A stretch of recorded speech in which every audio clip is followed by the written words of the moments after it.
I got into my husband's car and found a tube of personal lubricant in the glove compartment. I didn't say a word. I just secretly replaced it with industrial superglue. And what happened next forced our neighbors to make an emergency call to the fire department. I'm so glad you're here.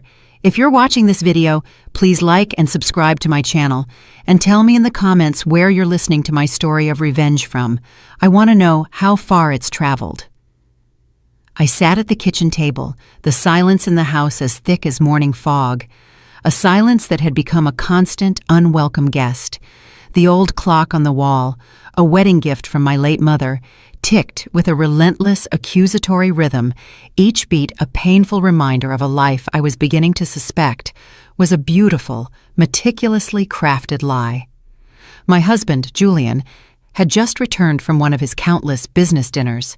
He looked not merely exhausted, but haunted, as if he carried the weight of a secret, too heavy to bear.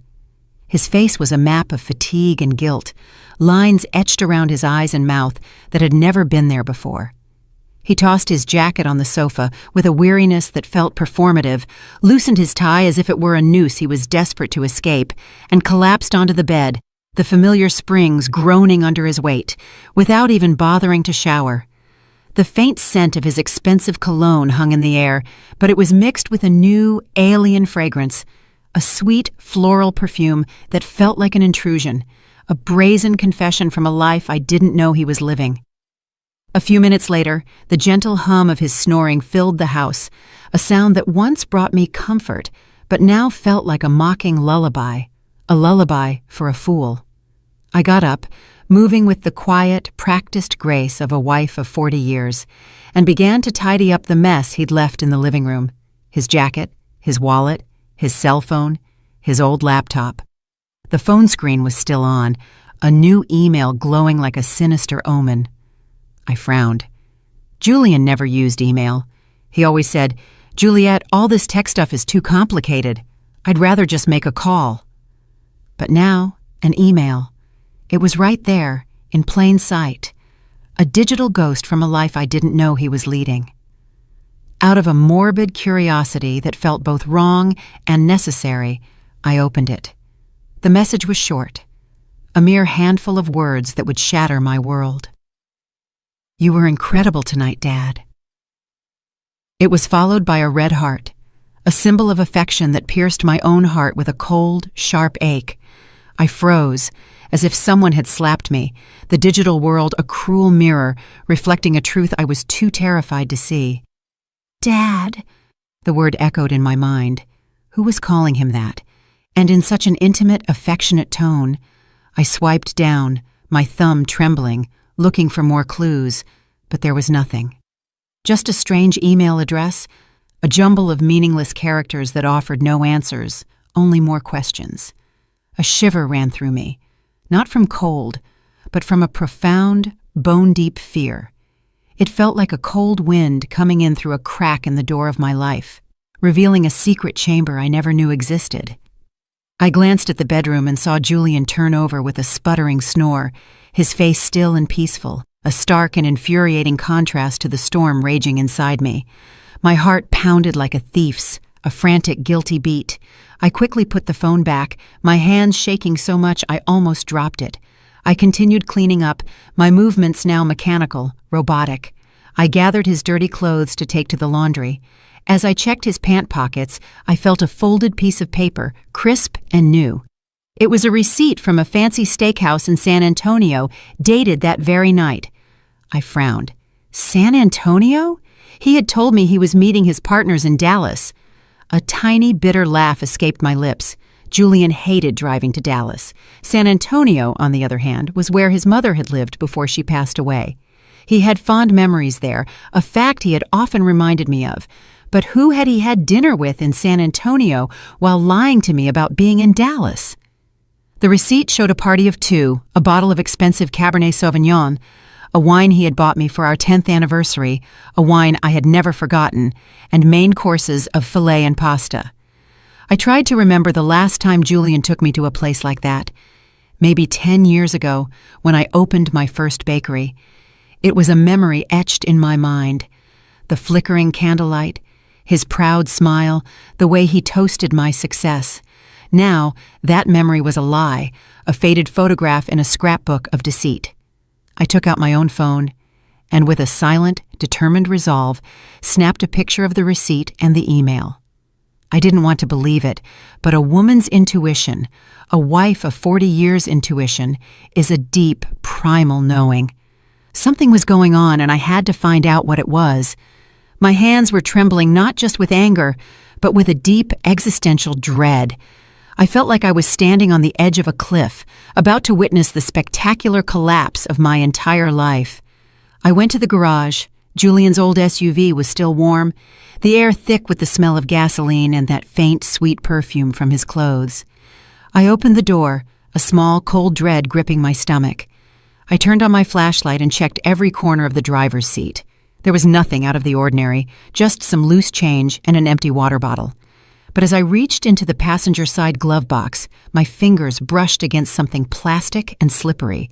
I pulled it out, and my heart almost stopped. A tube of used personal lubricant with dried residue on the cap, a sticky, damning piece of evidence. I stood there in the dark garage, staring at it as if it were a dirty secret, a tangible manifestation of my worst fears. Julian and I hadn't been intimate in years. He always said he was tired, that age had sapped his desire. So what was this lubricant for? The question echoed in my mind, each syllable a hammer blow to my fragile reality. I felt paralyzed, but kept a clear head, a survival instinct kicking in. I put it back exactly where I'd found it. I wiped my hands with a napkin, scrubbing them raw, as if I were afraid the betrayal would leave a permanent mark on my skin. I continued searching, this time more carefully, more methodically. Under the back seat, I found some crumpled napkins soaked in a sweet floral perfume that wasn't a man's and wasn't my soft, familiar rose fragrance. The scent was alien, defiant, a loud, vulgar shout of infidelity in the quiet sanctuary of our garage. I took photos of everything, the lubricant, the napkins, as if I could capture the scent in an image. I closed the car and went back inside, the weight of the evidence pressing down on me, heavier than any flour sack I had ever lifted. I sat at the kitchen table, my hands trembling uncontrollably as I picked up Julian's phone again. By this point, I was almost certain he was cheating on me. I checked his messages, but there were only work chats, cold and dry like a desert landscape. His inbox was empty, except for that one strange email. I checked the sent and draft folders. Nothing. Everything was too clean, too perfect, suspiciously so, as if he had erased every trace of his deception. A master of lies, I thought bitterly. My rage was now a cold, hard stone in my chest, and a new, more dangerous emotion began to stir within me, a desire for truth, a need to expose the lie, no matter the cost. The next morning, just as the sun rose and the soft light filtered through the window curtains, I was already awake, a ghost in my own house. The image of the lubricant, the restaurant receipt, and that email wouldn't stop swirling in my head, a venomous carousel of doubt. I stood in the kitchen, my hands busy, but my mind a frantic whirlwind. I made a simple breakfast, 2 fried eggs, some toast, and a cup of the strong black coffee Julian liked. I had barely slept all night. Julian came down, looking tired, his hair a mess, and his eyes still groggy. He sat at the table, grabbed his coffee cup, took a sip, and set it down half full.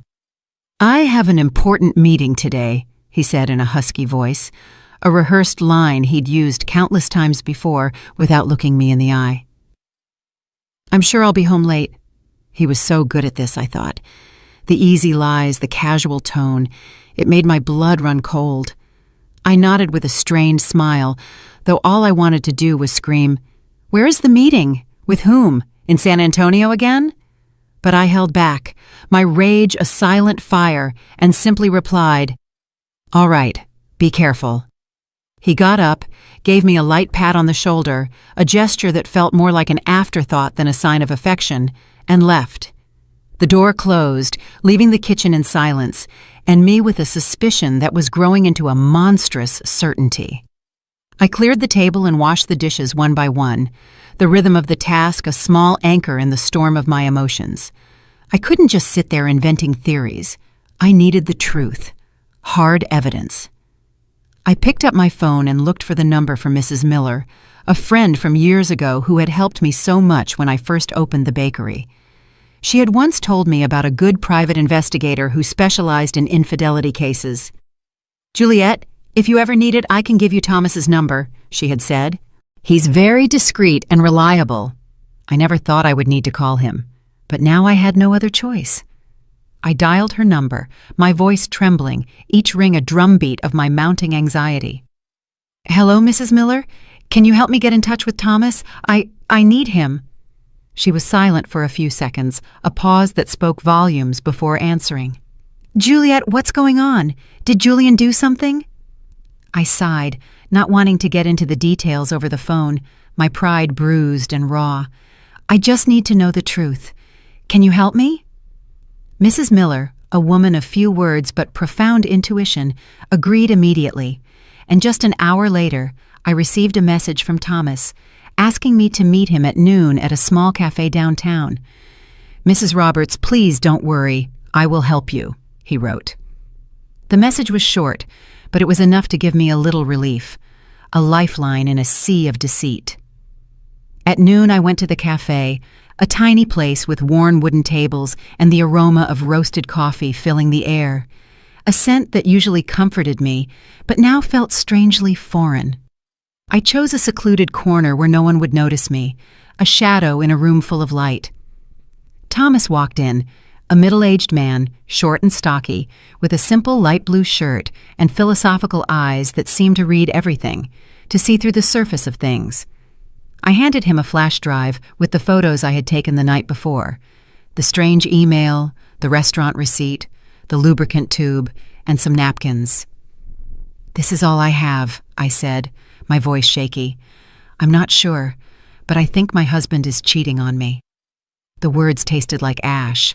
Thomas nodded, reviewing each image on his phone, his face impassive, a professional facade hiding whatever thoughts he had. He carefully made notes in a small notebook.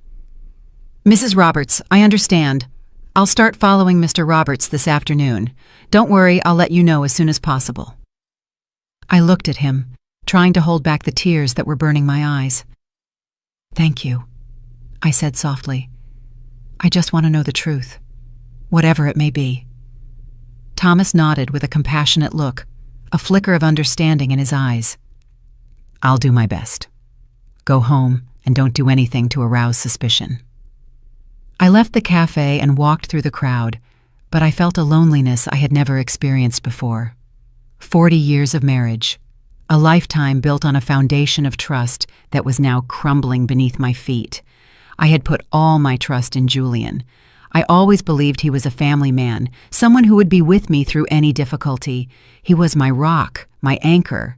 And now here I was, hiring a stranger to follow my own husband. The irony was a bitter pill to swallow. I felt like I was in a bad movie, a character in a drama I never auditioned for. That night, as I sat in the bakery, the familiar scent of yeast and flour, a constant, soothing presence, going over delivery invoices. My phone vibrated. A message from Mr. Thomas. I opened it, my heart pounding a mile a minute, the blood roaring in my ears. It was a photo of Julian, in the light blue shirt he often wore, entering a fancy restaurant, holding hands with a woman. I zoomed in on the image, and my heart stopped. It was Allison, my daughter-in-law. She was wearing a tight black dress with heavy makeup, intense red lipstick, and her hair down. They didn't look like father-in-law and daughter-in-law, but like a couple on a date, their bodies turned toward each other, a shared secret between them. I sank into my chair, my hand trembling as I held the phone. Allison, how was this possible? At family gatherings, she and Julian always acted distant, barely speaking to each other. I now realized it was a masterful act, a performance for my benefit. Mr. Thomas sent more photos. In one, they were sitting in a secluded corner, the table decorated with candles and flowers. Allison was leaning toward him, smiling, and Julian was toasting her glass with an oddly tender gaze. I saw the photo and felt a crushing pain in my chest. In 40 years, I had never seen him look at me like that, not even when we were young, when I was that girl from San Diego with long hair and a radiant smile. He looked at me that way. A look of genuine adoration, of a love I thought was mine. Now it was hers. In the middle of the night, a video arrived from Mr. Thomas. The clock on the wall read 2:00 a.m. I put on my headphones, a desperate attempt to keep the secret contained, and pressed play. My hands so shaky I almost dropped the phone. In the video, Allison leaned close to Julian's ear, whispering something that made him laugh loudly, a sound that was a stranger to me. Her voice sounded sweet, her eyes sparkling under the restaurant lights. Then they got up and left, and Julian, ever the gentleman, opened the car door for her as if she were a lady and he were her lover. I replayed the video again and again, a self-inflicted torture. Each time felt like another stab to the heart. Allison, my daughter-in-law, whom I had treated like my own daughter, whom I had taught how to make our family's traditional flan. And Julian, the man I had given my whole life to, with whom I had built a family. What were they doing behind my back? Behind Daniel's back? The questions were a tidal wave, threatening to drown me. I saved all the photos and the video to a flash drive, making a note of every detail, date, time, place, even the name of the restaurant. My hands worked on autopilot, but my mind was in chaos. I didn't want to believe it. I couldn't believe Julian and Allison were capable of something so low, so cruel. But the evidence was right in front of me, undeniable, a mountain of proof. I stayed in the bakery among trays of sweet pastries that smelled delicious, but I felt like my world was falling apart. I remembered the early days of the business, when Julian would help me carry sacks of flour, when we would laugh together in that little kitchen, our dreams as big as the sky. Now it all seemed like a distant memory, a beautiful lie I had lived for too long. The next morning I was in the small kitchen of the bakery, holding a list of orders for a large hotel downtown. The smell of flour and vanilla, which always brought me peace, felt empty that day, a hollow comfort. As soon as I finished signing the delivery invoice, my phone vibrated in my apron pocket. I wiped my hands, and my heart sank when I saw it was a message from the detective. Just a short sentence. Mrs. Roberts, I'm sending you more evidence. I took a deep breath, trying to stay calm. But my hands trembled as I opened the message. A series of photos appeared on the screen. The first showed Julian, in his usual gray shirt, leaving a law office near the main plaza. By his side was Allison, in a beige office dress, her hair in a high ponytail, and huge dark sunglasses that almost covered her face, a pathetic attempt at anonymity. They were walking very close together, not like in-laws, but like a couple, their bodies a testament to their forbidden bond. In the next photo, they were standing in front of a 4-star hotel with gleaming glass doors and a gold sign. I zoomed in, desperately looking for some sign to deny what I was seeing, but there was nothing. They looked too natural, too comfortable together, a part of a world I was not a part of. Then came a short video from Mr. Thomas.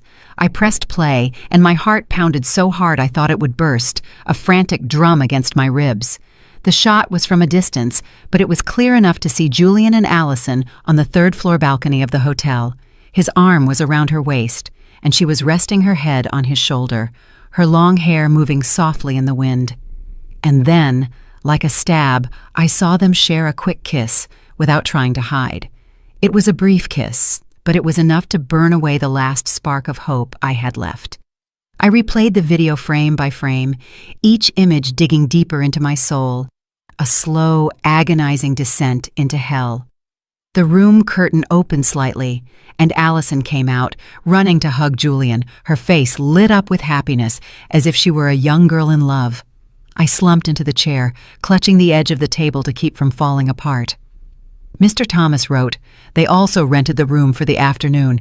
It looks like they're staying the night. I'll keep an eye on them." I read the message over and over, my throat tight, as if I were being strangled. Just a few hours earlier, Julian had written to me, "Juliet, I won't be home tonight. I have to meet a potential partner from out of town. Get some rest." The tone was sweet and caring, just as it had been for years. But now I knew it was all a lie, a well-constructed lie. A potential partner from out of town. He wasn't out of town. He was here, in a 4-star hotel with our own daughter-in-law. I opened my portable hard drive and carefully saved every photo and every video. Each time I hit save, I looked at the image as if to make sure I wasn't dreaming. In the video, Julian's gaze toward Allison was so tender. The way he caressed her hair reminded me of the way he used to do it with me more than 30 years ago. We were young, and I believed our love would last forever, a promise whispered under a starry San Diego sky. Now, seeing this, all I saw was lies and blatant betrayal. I remembered family gatherings, everyone sitting around the table, a tableau of our perfect family. Allison always sat far away from Julian. Sometimes she even looked at him with disgust. Daniel would joke, "Mom, I think Allison can't stand Dad. She avoids him like the plague." I believed it too. I thought they just didn't get along, that she was just trying to fit into the family. But now I understood it had all been a farce, a carefully choreographed dance of deception. They acted too well in front of me, in front of Daniel, in front of the whole neighborhood. I felt like a fool, a blind wife, betrayed by 2 traitors right in front of my eyes. People were going about their lives unaware of what was happening on that hotel balcony. But Mr. Thomas had captured the perfect moment, like a silent hunter, a snapshot of my reality.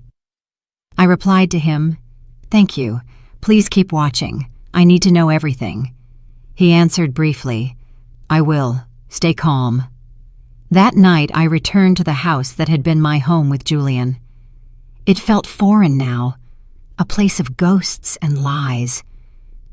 I opened the dresser drawer and took out a thick envelope, my hands moving with a grim determination.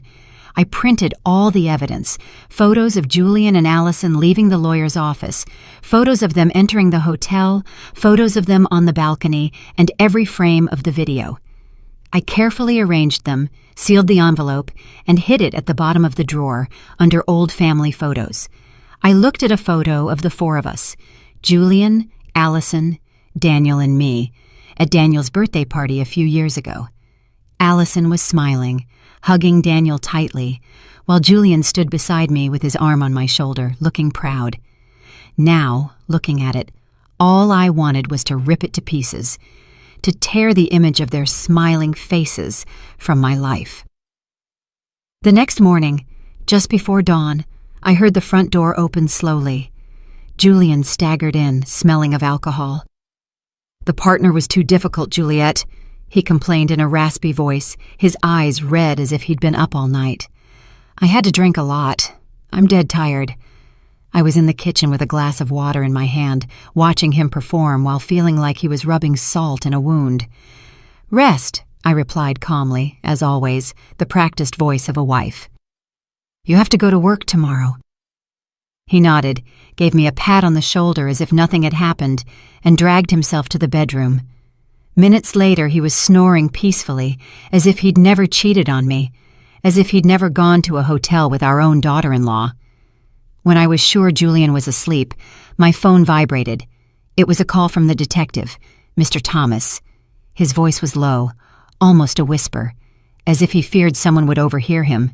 "Mrs. Roberts, I recorded their conversation in the hotel parking lot. I used special equipment.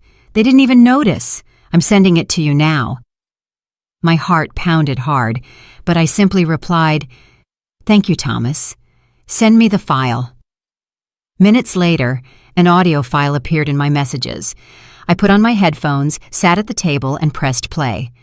The first thing I heard was Allison's voice, cold and ambitious, a stranger's voice. "Dad, hurry up with that fake contract. I want to have that whole chain of stores already. I want that old hag out of the house." I felt a blow to my chest and gripped the phone tightly. Then came Julian's voice, deep and confident. "Don't worry about those papers. Juliet doesn't know anything. Leave it in my hands. She trusts me too much." It felt like a knife twisting in my heart. They weren't just cheating on me, they were planning to take everything I had built. The bakery chain, all the sweat, tears, and sleepless nights. Baking every batch, running all over town to make deliveries to keep my reputation. It was all mine. Julian never once got his hands dirty in the kitchen. He never worked the counter or signed contracts with hotels. And now he and Allison wanted to take it all away. To kick me out of the house I had made a home. I almost broke down, but I still had the composure to copy the audio to the flash drive where I kept the other evidence. I carefully wrote down the time and place, as if trying to keep myself steady in the middle of the storm. The next morning, as I made coffee in the bakery, my phone vibrated again. Thomas sent another batch of new photos taken with a telephoto lens. In them, Julian and Allison were inside his car with a thick pile of papers in front of them. Allison had a red pen and was marking the document intently. Julian, next to her, nodded and smiled as if he were in full agreement. Thomas wrote, "I overheard something. It seems they want to use a contact at the notary's office to make the transfer. I'll investigate further." I zoomed in on the photo. I could see the letters on the paper, though I couldn't read them. But I knew. These weren't normal work papers. They were planning to steal everything I had worked for, step by step. I sat there among the trays of sweet pastries that smelled so delicious, but I felt as if my whole world was collapsing. I reopened the audio file, put on my headphones, and listened to every phrase, every word they said. That wretched old woman. That's what Allison called me. I remembered the days when she had just joined the family, when I taught her how to make rice, when I hugged her like a daughter. I thought she was part of the family, that she would be the woman who, along with Daniel, would build a future. And Julian, the man I had loved since I was a girl in San Diego, who swore he would be with me until the end. They had made a joke of me, a fool who still believed in love and family. A regular customer came in, Mrs. Peterson, who always bought pastries for her grandchildren. "Juliet, your bakery has been packed lately. Your chain of stores is expanding. I'm so proud of you," she said, her voice warm. I forced a smile and replied, "Thank you. I'm doing my best." But inside, I was a wreck. I wondered what she would think if she knew the truth. Would she see me as a strong woman, or just a fool betrayed by her husband and daughter-in-law? I wrapped Mrs. Peterson's pastries, said goodbye at the door, and sank into my chair, my hands on my head. I wanted to cry, but no tears came. Instead, a silent rage burned inside me, like the fire in an oven, ready to ignite at any moment. That night, at dinner, I sat across from Julian in the small kitchen under the yellow light that gave his face a strange, distorted glow. He ate and spoke in a monotone voice, as if nothing were wrong, as if the world wasn't about to end for him. "Juliet, I have to sign some important business papers this week. Maybe you should look them over. They're complicated." I picked up a piece of bread and pretended to take a bite, but in my head I could only hear Allison's voice from the recording. "Dad, hurry up and sign the fake contracts." I knew he was testing the waters. He wanted to drag me into his dirty plan. I gave him a dry smile, a facade of a wife who was too tired to argue, and replied, "Yes, I'll look at them later. I'm tired now." He nodded, took a sip of wine, looking at me as if nothing were wrong. But I knew that behind that smile was a man ready to take everything I had built, a predator waiting for the right moment to strike. Julian had a few more glasses of wine. His face turned red, and he started slurring his words about a difficult client he'd seen that day. I nodded as if I were listening, but inside I wanted to scream, "Do you think I'm that stupid?" When he got up, staggering, and went to the bedroom, I cleared the table, my every move slow, containing the anger that was boiling inside me. He threw himself on the bed, snoring loudly, and left his car keys on the nightstand, gleaming under the dim light, a siren's call to my revenge. I stared at them, my heart pounding in my chest. This was my chance, my moment. I entered the bedroom slowly, careful not to make a sound. Every step felt like walking between pain and resolve, between the past and a new, unknown future. I grabbed the keys, squeezed them tight, and went straight to the garage. The night was quiet, hushed, as if the world was holding its breath. All I could hear were crickets outside, their chirping a soundtrack to my silent fury. I turned on my phone's flashlight. The weak light illuminated Julian's old SUV, a silent accomplice in his betrayal. I opened the door.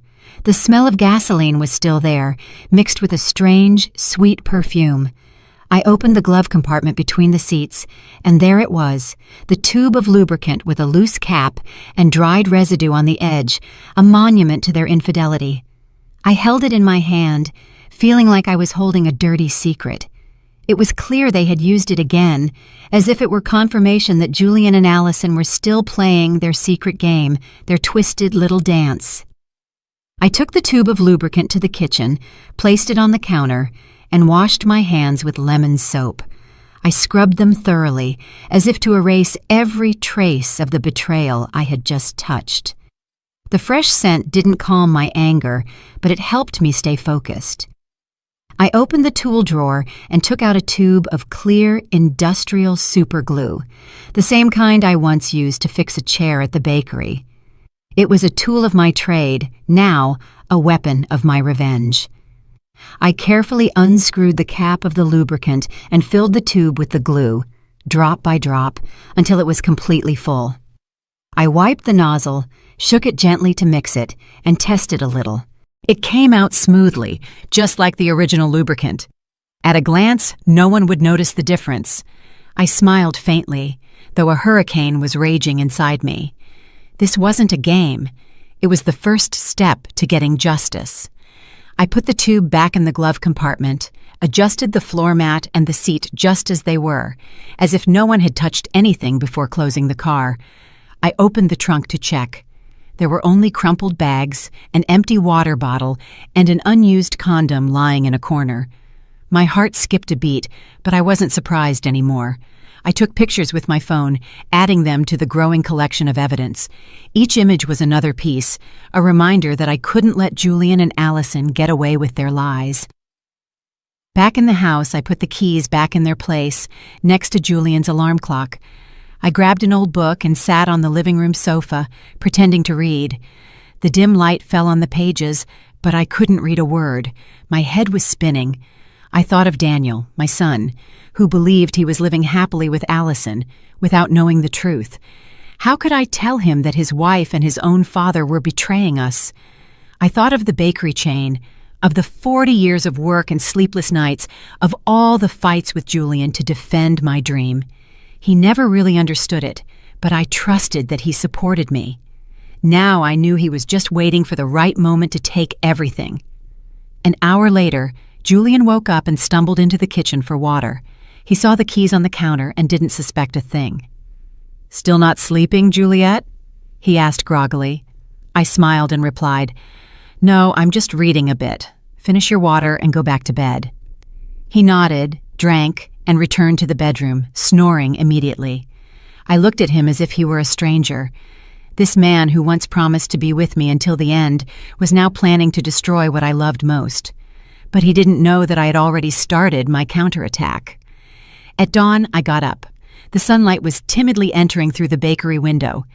I was in my usual kitchen, kneading dough, preparing flanes and sweet pastries for a large hotel order. I pressed the dough with all my might, channeling my rage into every movement. When I returned home for breakfast, I made an effort to keep a calm face. Julian was already up, with a cup of black coffee in his hand. I served him eggs and toast. "Julian," I said calmly, "I have to travel to Nashville tomorrow to sign a contract with a new partner. I'm sure I'll be home late. Can you take care of dinner?" I watched him out of the corner of my eye. He looked up, surprised, but in his eyes, something was shining that wasn't concern. It was relief. "A big contract?" he asked, taking my hand with a feigned tenderness. "Don't worry, go ahead. I'll handle it." But that spark in his eyes, that slight curve of his lips, as if a weight had been lifted, pierced my chest. He wanted me to leave, and I knew exactly why. I smiled and nodded. "Thanks. I'll call you if I get back late." He took another sip of coffee. Then he got up, saying he had to get to the office early. As he left, I saw he had left his phone on the table, and the screen lit up with a missed call. The name that appeared was A.T. I frowned. My heart pounded. Allison Thomas. I was sure it was her. Before I could touch the phone, Julian came back, grabbed it in a hurry, and turned off the screen in front of me. "I forgot it," he mumbled with a forced smile. And he was gone. I stood there, watching the door close, feeling as if I had been slapped. He wasn't even bothering to hide it anymore. That day, I worked like a machine, delivering bread, signing invoices, and smiling at customers. But my mind was only focused on Julian and Allison. I couldn't let them continue their farce behind my back and Daniel's. I needed more evidence, to hear from their own mouths what they said when they thought no one was listening. That night, I pretended to be tired. I went to bed early and told Julian, "I have to wake up early tomorrow to catch the bus, so I'm going to sleep." He nodded, gave me a pat on the shoulder. "Rest, Juliet. Be careful on your trip tomorrow." I lay down and closed my eyes, but I sharpened my hearing, attentive to every sound in the house. Close to midnight, when Julian's snoring stopped, I heard him get out of bed quietly. The faint light from his phone shone in the darkness. He left the room with his phone, thinking I was asleep. I stayed still, my heart pounding. Then I slowly got up and followed him on tiptoe. I hid behind the thick living room curtain and saw him standing in a dark corner near the window. He put the phone to his ear and spoke softly. "Yes, of course. Come over to the house tomorrow. We won't have to go to a hotel anymore. Juliet has to leave town to sign a contract and she'll be back late." I heard a soft giggle from the other side, Allison's sweet voice. "That's great, Dad. Finally we can relax." Julian laughed, replying, "Yeah, come early. I'll be waiting." I stood there behind the curtain, feeling my blood boil. They weren't just cheating on me. They were planning to turn my house, my son's home and mine, into their meeting place. I returned to the bedroom in silence, opened a drawer, and took out Daniel's old recorder, the one I bought him for college to record his classes. I checked the battery, put in a new one, and turned on continuous recording. I hid it behind the bookshelf in the bedroom, next to the headboard, certain it would capture everything. I carefully adjusted the cable and covered it with a family photo frame. The photo of the four of us at Daniel and Allison's wedding. Looking at it, I felt a bitter taste. Allison's smile, Julian's hug. Now, they were all lies. Before going back to bed, I checked again that the recorder was working. I placed the photo frame just right to hide the cable. Then I lay down, pretending to be asleep. Julian came back to the bedroom, threw himself on the bed, and snored as if nothing were wrong. But my eyes were wide open in the darkness, more awake than ever. I reached for the clock and set the alarm for earlier than usual. I closed my eyes, but not to sleep. I was ready for the next step of my plan. I woke up at 5 o'clock in the morning when it was still dark. Only the faint light from the street lights was coming through the window. The house was silent. All I could hear was Julian's steady snoring from the bedroom. I was in the kitchen with a cup of cold coffee in my hand, staring at the skillet of oil that was already on the stove. It was the last step of my plan, a simple smoke trap, but enough to expose the truth. I tied a thin string to the stove's igniter. I ran it over to the window and attached it to a heavy object, an old coffee can I found in the cabinet. All I had to do was pull it from a distance, and the flame would ignite the oil, creating thick black smoke, enough to alarm the neighbors. I opened the window by the stove a little so the smoke could get out. Then I tested it once. The smoke rose quickly, forming spirals like a warning. I turned it off immediately, checked everything again, and made sure not to leave any trace that might make Julian suspicious. I put on a jacket, grabbed my large purse, and pretended to be leaving for my trip. Before I left, I went into the bedroom and gently shook Julian. "I have to go to the bus station right now," I said in a calm voice. "I'm going to sign a contract. I'll probably be back late tonight." He opened his eyes and in a sleepy voice replied, "All right. Be careful, Juliet. Call me if you need anything." Then he buried his face in his pillow and went back to sleep. I looked at the man I once loved and trusted. Now, lying there, unaware of the trap waiting for him, I turned away, my heart heavy but my legs steady. Instead of going to the station, I went across the street to Mrs. Peterson's house. She was my neighbor and my friend. She opened the door and looked at me, worried, when she saw my purse. "Juliet, what are you doing up so early? Is something wrong?"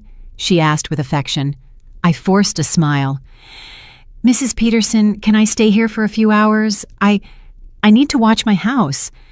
She frowned but didn't say anything else. She poured me a hot cup of coffee and gave me a chair by the window. From there, I could see the entrance to my house, where Julian and Allison would enter, and where the truth would be revealed. Around 10 o'clock, a taxi pulled up in front of the house. Allison got out, wearing a light floral dress and dark sunglasses, as if she were afraid someone would recognize her. Julian opened the door, looked around in a hurry, and quickly ushered her inside. I gripped my coffee cup tightly, my heart pounding in my chest. "It's time," I murmured, and turned on the app on my phone, connected to the hidden recorder I had left in the bedroom. The sound started coming through my headphones. Allison's laughter, the clinking of glasses, heavy footsteps. Then I heard Julian's deep voice. "All right, we don't have to hide in a hotel anymore." Allison laughed. "You really know how to pick your moments. The old hag is gone, right?"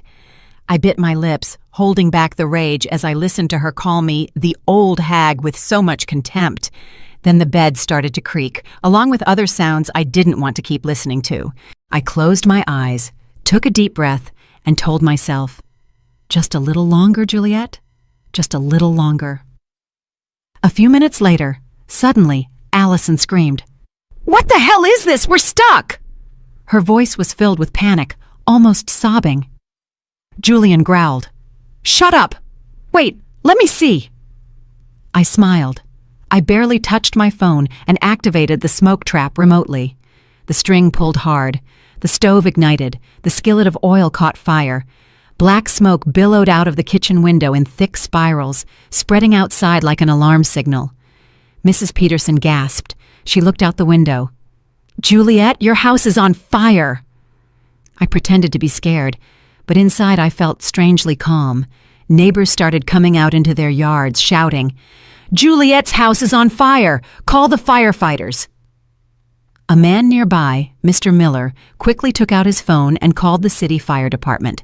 I stayed there, holding my coffee cup tightly, my eyes fixed on my house. Everything was going according to plan. In my headphones, Allison's voice sounded more and more desperate. "Julian, do something! I can't move!" Julian's voice roared. "Don't scream! I'm trying!" But I knew they couldn't do anything. The industrial super glue I had swapped was already at work, leaving them trapped at their most humiliating moment. I imagined them struggling, scared, and a part of me felt satisfied. Not because I was cruel, but because they had pushed me to this. They wanted to take my bakery, my family, even my honor. Now I would make them pay. I looked out the window. The smoke continued to rise, getting thicker. The neighbors were crowding together, yelling in a panic. "What's going on?" someone asked. "Where's Juliet?"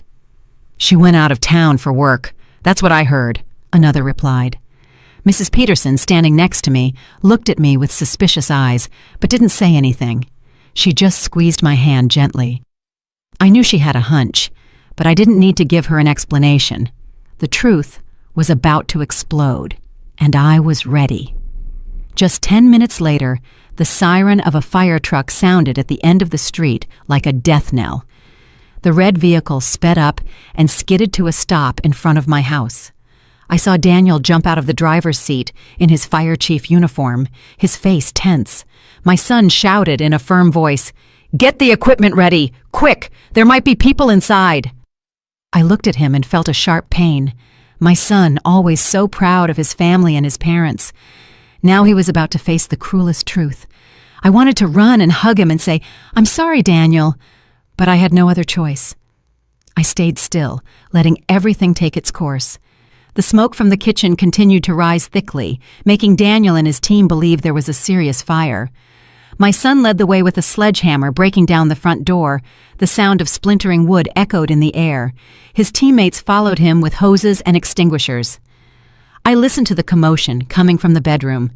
Julian's desperate shouts mixed with Allison's sobs. Do something, Julian! I can't move! Julian growled. Shut up! Don't scream! I bit my lips, squeezing the phone where the app was still transmitting the audio from the hidden microphone. They were trapped, helpless, just as I had calculated. Daniel entered the bedroom, and I could imagine what he found. His own father and his wife, naked, stuck to each other on the bed, their faces pale with pain and panic. I wasn't there, but through my headphones, I heard Daniel's voice falter. What is this? A firefighter behind him murmured in surprise, "Oh my God!" Another couldn't hold back and let out a nervous laugh, but Daniel immediately shouted, "Silence!" I knew that cry wasn't just to maintain order, but my son's last attempt to hide his pain. The humiliation was now exposed, not just to Daniel, but to the entire fire team and the whole neighborhood. A firefighter ran out and told Daniel, "Chief, the smoke is under control. It was just a small oil fire, nothing serious." But Daniel didn't reply. I figured the young man was still in the bedroom, frozen by what he was seeing. The neighbors started to arrive, crowding in front of the door, pointing and whispering. "What's happening?" "It's Julian and his daughter-in-law!" a woman shouted, her voice full of amazement. "Oh my God, how could this have happened?" Another chimed in. Mrs. Peterson, standing next to me, took out her phone and silently started recording, moving the camera closer to Julian and Allison, who were writhing in bed, their faces contorted with pain. She looked at me with eyes full of pity and anger. "Juliet, you knew about this, didn't you?" I didn't answer. I just nodded softly, without taking my eyes off the window. Daniel came out of the bedroom. I heard the thud of his boots on the hardwood floor. Through the headset, I heard Julian shout in a raspy voice, "Get everyone out of here! Close the door, Daniel!" But it was too late. The whole neighborhood was gathered, their faces showing disdain, their whispers sounding like a chorus of shame. "Father-in-law and daughter-in-law caught in the act. Unbelievable!" a man exclaimed. "Poor Juliet, how did it come to this?" Another sighed.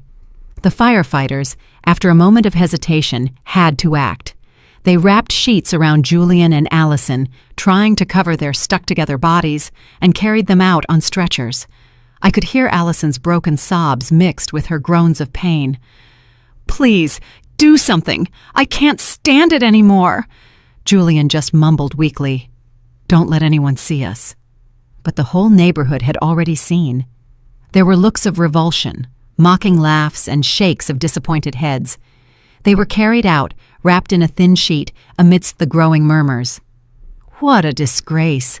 Father-in-law and daughter-in-law. My God, how filthy! The crowd was still gathered at the entrance when the ambulance left with its siren blaring. Among the loud voices, I heard bursts of laughter. "What a show!" shouted Mr. Miller. "I can't believe there are two people so shameless in this world." An old woman shook her head and whispered to the person next to her, "Poor Juliet." I stood among the people, pretending to be surprised, as if I had just run there from the bus station. Daniel stood motionless in the yard, his arms hanging, his face pale as a ghost. His teammates avoided looking at him and quietly gathered their tools. I knew that Daniel wasn't just shocked to see his father and his wife stuck together in bed, but by the double betrayal of the two people he loved most. I wanted to run and hug him, to tell him I was sorry for letting him see something like that. But I held back and walked behind Mrs. Peterson, who silently accompanied me to the hospital. We sat in the third-floor hallway waiting, while I maintained the concerned look of a wife who had just found out her house had been on fire. Hours later, a doctor came out, sweat on his forehead. He looked at me and spoke in a low voice. "Mrs. Roberts, we managed to separate them. Fortunately, there was no serious damage. They just need some skin ointment." I nodded, pretending to be relieved, while my fingers discreetly brushed against my purse, where I had hidden 2 tubes of thick mustard I had prepared. "Thank you, doctor," I said, my voice trembling to hide my plans. "Can I see them?" He nodded and led me to the nurse's station, where they gave me 2 tubes of ointment. The nurse, a young woman, looked at me with compassion. "Ma'am, this is a very difficult situation. I'm so sorry." I gave a weak smile, and the moment she turned around, I swapped the tubes for the mustard I had in my purse. My hands moved quickly and confidently, as if I had rehearsed it hundreds of times in my head. I entered the hospital room with a tube of mustard in my hand, feigning concern. "Julian? Allison? Are you okay?" Allison was in bed, her hair a mess, her eyes red, unable to look at me. Julian, still pale, mumbled, "Juliet, I can explain." But I didn't let him continue. I placed the tube of mustard on the table next to the bed and left. Minutes later, a gut-wrenching scream came from the room. Allison was covering her face, crying, "It burns! My skin is on fire!" Julian was writhing in bed, cursing. "What the hell is this? Who did this?" The entire hallway was in an uproar. Patients and family members came out to look. An old woman whispered to her son, "It's them, the couple from the video this morning on the internet. The father-in-law with the daughter-in-law. What a disgrace." Another added, "They deserve it." The doctor ran into the room, asking the nurses to clean their skin and apply a neutralizing agent. But the humiliation of Julian and Allison was already public, impossible to stop. Mrs. Peterson's video of them being carried out on a stretcher had spread throughout the neighborhood and on social media. I was in the hallway, listening to the murmurs, feeling as if the whole world were witnessing the downfall of those two traitors. When the crowd dispersed, Daniel entered the room with a thick folder in his hand.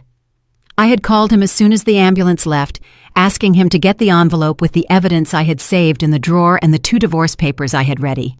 He handed me the folder, his gaze empty, without saying a word. I opened it, took out the documents, and placed them on the table in front of Julian and Allison.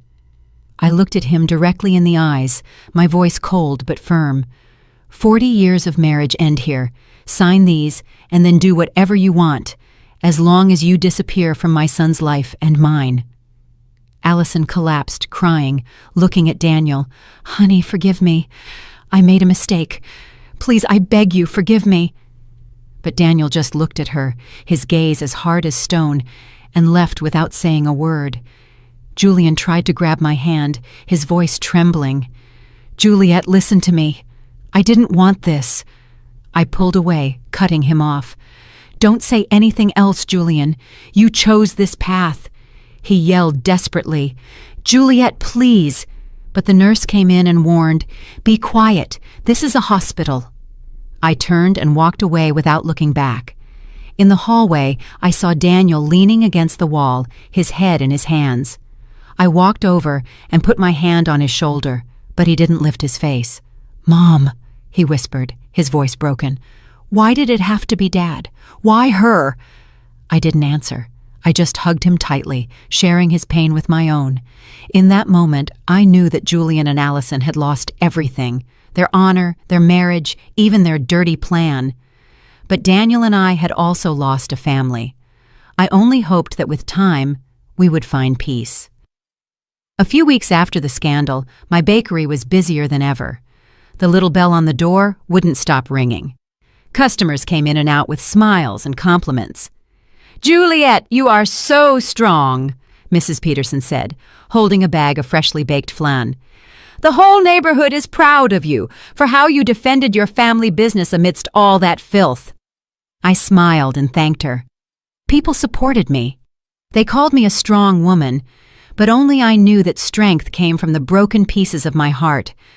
Every time I looked at the oven where I had worked with sweat and tears for 40 years, I remembered Julian and Allison, who wanted to take everything from me, but failed.